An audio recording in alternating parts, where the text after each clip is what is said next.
in the store, and this one fits great and these other ones don't fit great. Yep.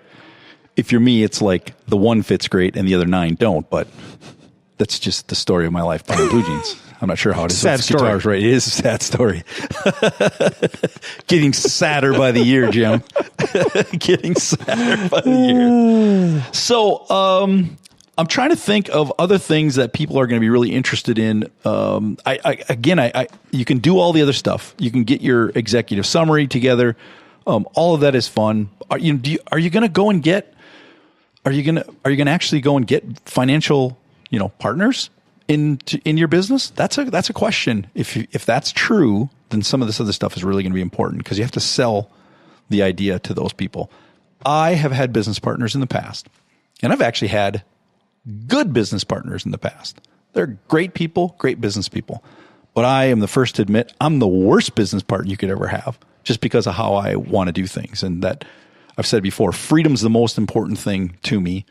And I just want to do what I want to do. And so business partners, and I would rather go and find the financing myself somehow if it needs financing, or to just figure it out myself, as opposed to having an investor or something. That doesn't mean you shouldn't do it, but it definitely plays into this. I met with an investor, potential investor, and a friend of a friend, and he basically said, "You don't want me around." He said, "I could give you some money and it might work out, but if I give you money, I'm going to be on your butt every day, and I'm going to drive you crazy, and you're going to hate your life." And I said, "Thank you," and I left. I always say, the only time in business when having a business partner is good is when things are going just all right.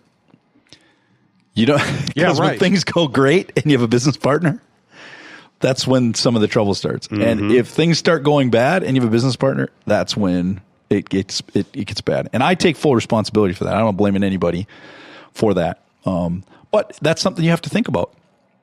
How are you going to pay yourself? That's one thing that people forget when they do their business plan. What's your pay going to be? Maybe other people actually think too much about that. Maybe they're thinking too much about, well, I had a job and I was making this much money, so I need to make that much money to, make this thing work. So, I'm not really sure how I would do it, but I would say I'll probably stay solo. It's probably safest for both of us. Yes. Yeah, no, it's safe for everybody around me. My wife would tell you that too. So, I think we're going to move on to, let's wrap this up. Say thank you to everybody for joining us for the Throw the Boss Out podcast. Jim? Enjoyed it as always. And again, if you'd like to advertise with the program or the network, email me, jsouhan@47at gmail.com.